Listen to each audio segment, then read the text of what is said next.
Graders, Mr. Rona here. Have another video for you guys. Hopefully you're not getting too sick of them just yet. I think they're helpful. You guys seem to like them. But in this video, remember we just finished up our digestive system unit, and now we're moving on to our circulatory system unit, which is basically just how blood travels through our body, and that's what we're going to be focusing on.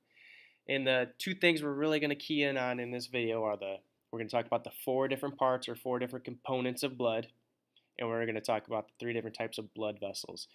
And if you remember from yesterday in class, or whenever you're watching this video, it might not have been yesterday, but at some point in class, we talked about the 4 different components of blood, which are red blood cells, white blood cells, plasma, and platelets. So when all these things mix together, they form what we call blood. And we're going to talk about each individual component in this video. So we'll start off with red blood cells.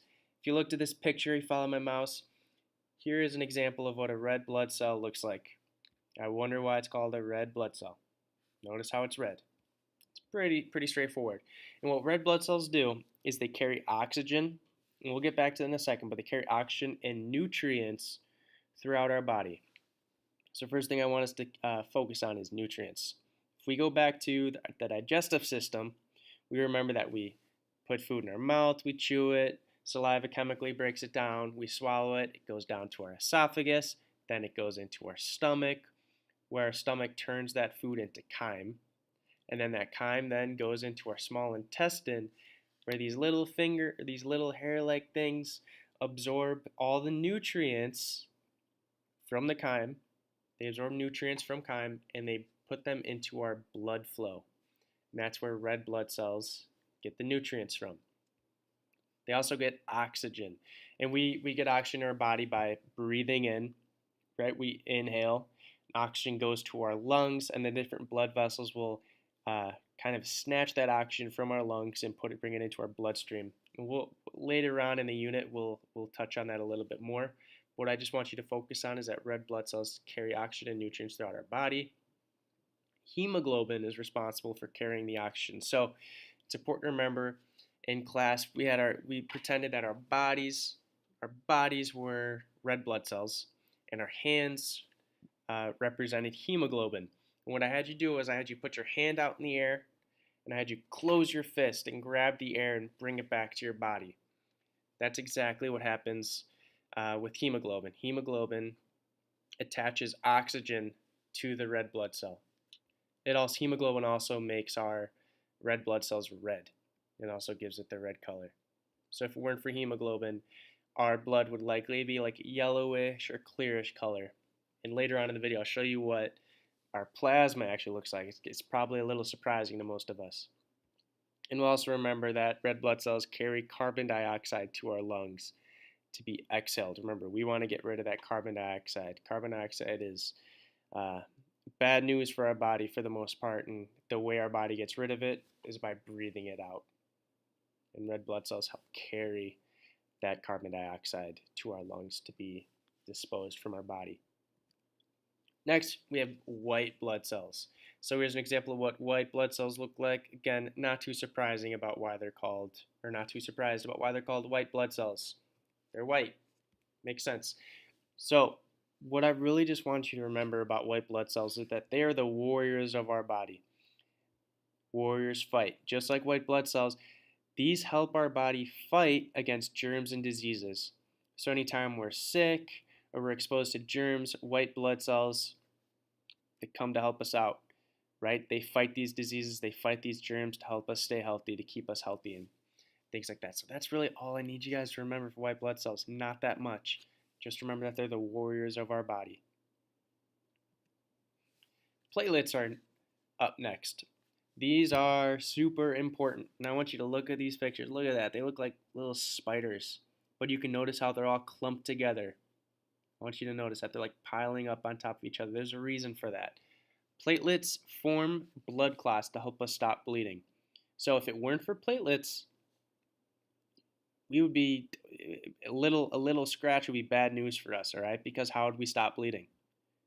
Well, without blood clots, we wouldn't stop bleeding. So hypothetically, it is possible for you to bleed from a cut, or it is possible for you. I can't talk today. it is possible for you to die from a cut because you would bleed to death. So that's why platelets are so important. Platelets help us stop bleeding. They form blood clots or scabs to help us stop bleeding. That's why in this picture it looks like all these platelets are joined to one another. That's exactly what they're doing. It looks like there's probably an open wound underneath all of them, and they're just closing that wound up to make sure blood stops flowing out. And if you have a low platelet count, meaning your blood doesn't produce a lot of platelets, that can be deadly. That can be deadly. And sometimes if people have low platelet counts, they have to take medicine. So anytime they have a cut, they have to take medicine to help seal up a wound. So it can be bad news if you have low platelets, not enough platelets. And the fourth component of blood is plasma. Let's take a look at this. This is what plasma looks like. So remember when we talked about red blood cells, hemoglobin gives blood the red color. If it weren't for hemoglobin, this is what our blood would look like. Kind of nasty, a little bit gross. So plasma, what I want you to focus on, and what I want you to remember is that plasma is the fluid part of our blood. It's made mostly of water, 90% water. The other part's made of like hormones and proteins and things like that, which give it this yellow tint. So you say, Mr. Ronan, I've never seen yellow water. Well, yeah, remember, it's made mostly up of water. The other part is various things like proteins. So plasma helps the other three components of our blood, such as red blood cells, white blood cells, and platelets. It helps those things move through our blood vessels, or rather through our body. If it weren't for plasma, the other three components of our blood would not be able to travel through our body. So this is extremely important. And now hopefully you guys can see that the four components of our blood, they're all essential in us staying alive. And if any of these four components of the blood were missing, we'd have a lot of trouble. Wouldn't be good for us. Now we're going to talk about the three types of blood vessels. So in this picture, you get an example of, here's all the blood vessels in our body. We're going to describe what blood vessels are in a second, but here's a picture of what it looks like. And this is interesting. I know I told you guys this in class a few times. It's incredibly interesting. If we were to take all the blood vessels out of our body, all of them, and we would lay them flat, there are enough blood vessels in our body, they cover enough surface area, that it would end up being about 62,000 miles long. If we were to take all the blood vessels out of our body and line them up straight. To give you an idea of how much distance that is, that's enough to go around the entire Earth 2.5 times. So we have a lot of blood vessels in our body, a lot of distance that our blood travels through.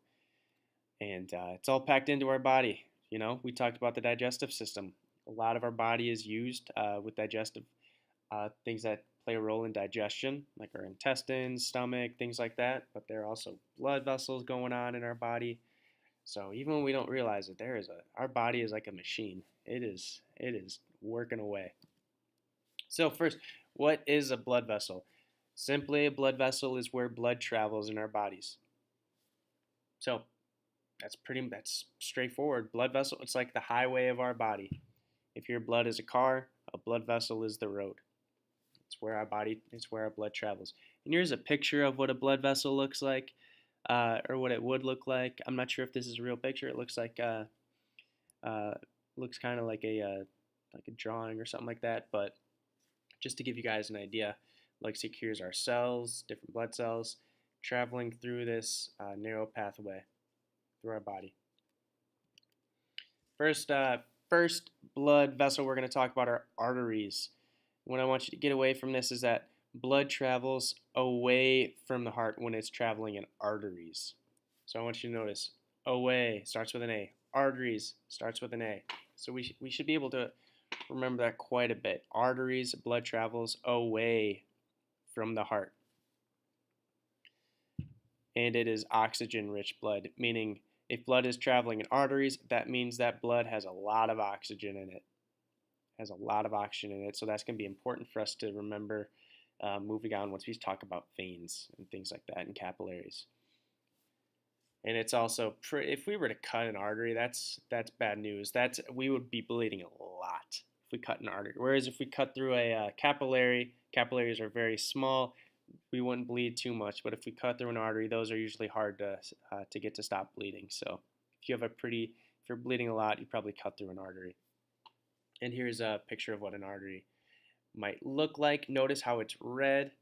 The red indicates that it's oxygen rich. Now that'll come into play once we start talking about veins, because veins are usually represented with the color blue. Blue means that it's not oxygen rich. Red, oxygen rich. Blue, not oxygen rich. And then don't worry about the stuff that says inner layer, outer layer, middle layer. I just wanted to give you guys a picture of what an artery looks like. The second blood vessel we'll talk about are veins. And contrary to arteries, veins have blood that travel towards the heart. So if blood is in our veins, that means it's going to our heart. Whereas arteries, blood was going away from the heart. Remember we talked about with arteries, the blood that travels through arteries is oxygen rich. In veins, it is carbon dioxide rich.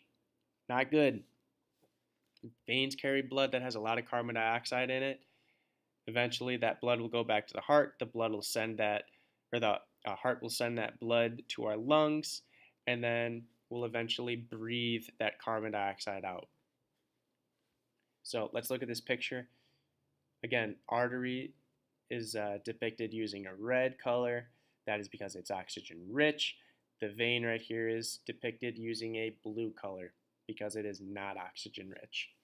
So sometimes if our blood, we see that it's bright red, that usually means we cut through an artery.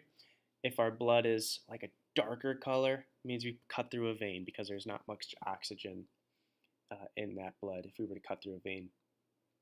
You don't need to know that. It's just, I just thought it was interesting. And the third blood vessel we're going to talk about are capillaries. The capillaries, these things are tiny. So remember, they're so small that red blood cells, these things are microscopic, red blood cells, they have to travel single file through capillaries. All right? So capillaries are pretty small.